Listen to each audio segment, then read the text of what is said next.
Shalom, shalom. Olá, meus irmãos. O texto bíblico em que estaremos refletindo, ele vai estar no Evangelho de Jesus Cristo, segundo escreveu Mateus. Mateus capítulo 11, versículo de número 4, onde nosso texto ele vai nos dizer assim, desta maneira.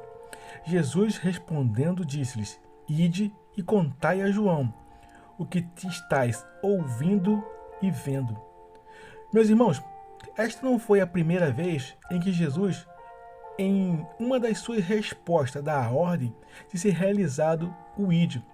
Certa vez, no Evangelho de Jesus Cristo, segundo escreveu Mateus, capítulo de número 28, versículo 19 e 20, Jesus ele ordena a seus discípulos para que tomassem a seguinte atitude. Portanto, ide, fazei discípulos de todas as nações, batizando-os em nome do Pai, do Filho e do Espírito Santo, ensinando-os a observar todas as coisas que eu vos tenho mandado. E eis que estou convosco todos os dias, até a consumação do século. Só que agora o ide relatado em nosso texto inicial da nossa reflexão, ele não é somente para os seus discípulos, mas sim a todos aqueles, assim como a João e a seus discípulos, estes que desejavam obedecer, reconhecer que Jesus é de fato, verdadeiramente o Messias, o enviado de Deus. E Jesus, meus irmãos, Jesus ele diz o seguinte aos discípulos de João, ide e contai a João o que estáis ouvindo e vendo.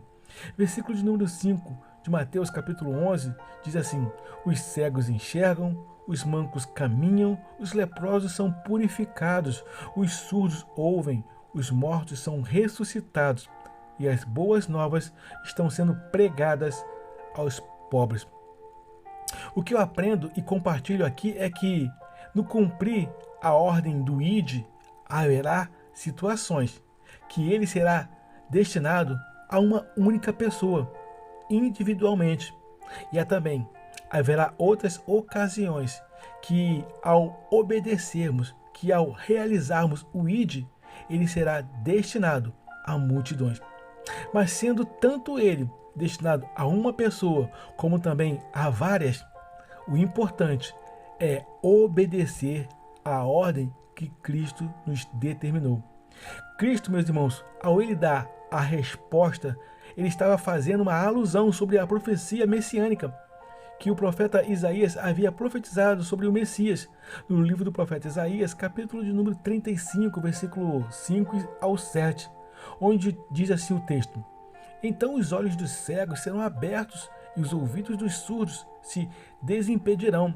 Versículo de número 6, então o coxo saltará como o servo e a língua do mudo cantará de alegria, porque águas arrebentarão no deserto e ribeiro no ermo, e a miragem tornar-se-á em lagos, e a terra sedenta em mananciais de águas, e nas habitações em que jaziam os chacais, haverá erva com canas e juncos. Meus irmãos, esses eram os sinais profetizados antes mesmo da vinda de Jesus, para ser confirmado que ele era a verdade, que ele é a verdade. Mas, infelizmente, em tempos atuais, estamos presenciando, estamos na verdade vendo templos cheios de pessoas e vazios de Deus. Ao invés de vermos os cegos enxergarem, as pessoas saem mais cegas. Ao invés de presenciarmos os mancos caminharem por passos corretos e certos, vemos pessoas entrarem mancando e passarem a caminhar mais tortos e envoltos de pecados. Homens e mulheres chegam leprosos e não são purificados. Surdos preferem não ouvirem a voz da verdade e a palavra de salvação. Entram nos templos como mortos e caminham sem vida, rejeitando as boas novas, para viverem seus costumes e em completa religiosidade, ficando assim cada vez mais longe de Deus. Meus amigos, eu preciso fazer um questionamento para que juntos possamos refletirmos. Será que ainda tem ocorrido alguma manifestação dos sinais de Cristo? Dos sinais que estaríamos mesmo vivenciando o Evangelho de Jesus Cristo, o Evangelho da salvação? E que tipo de sinais têm ocorrido no meio cristão?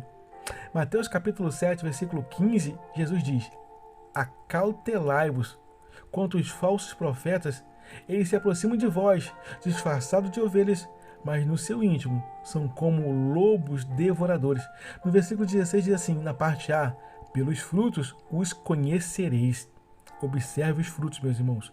Observe os frutos, minhas irmãs. No texto inicial da nossa reflexão, Jesus diz: ide e contai a João o que estáis ouvindo e vendo.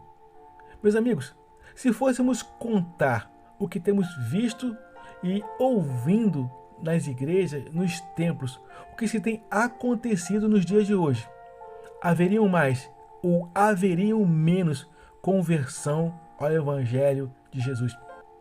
Meus irmãos, eu gostaria de te convidar a todos juntos a estarmos atentos e alertas para os diversos tipos, de frutos que se têm surgido e principalmente que tipo de sinais aparecendo repentinamente. A primeira atenção que deveríamos estarmos atentos, meus irmãos, é os tipos de frutos que temos visto. O segundo sinal seria a qualidade dos frutos que temos recebido. E o terceiro sinal seria qual é o sabor dos frutos que eles estão produzindo. São bons frutos ou são maus frutos?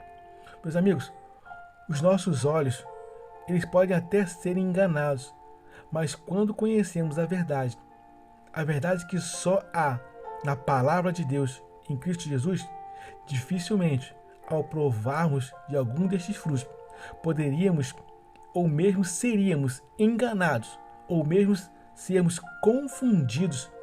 Eu gostaria de te convidar a meditar na palavra de Deus dia e noite, para que, além de não sermos nem enganados, nem muito menos possamos ser confundidos.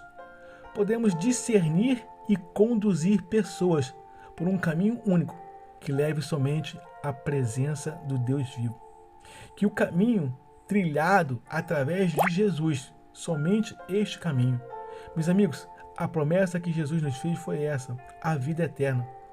Eu quero te convidar a reconhecer o Senhor Jesus como seu único e suficiente Salvador.